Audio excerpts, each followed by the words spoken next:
I have a piece of ginger root that I just washed and sliced, and I'm gonna put it in my pot. Oh, yeah. I didn't bother peeling it. A cinnamon stick, 3 whole cloves, some orange peel. I'm gonna put 1.5, 2 cups of water in here. And I'm going to add 1.5 teaspoons of honey.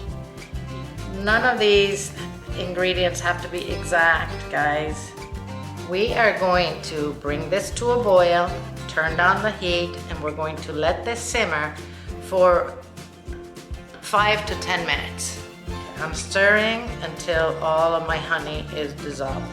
Now we're going to strain our tea. So let's drink this.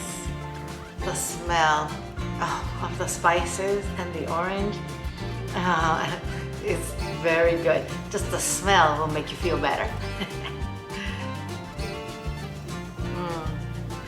Oh, yeah, very good.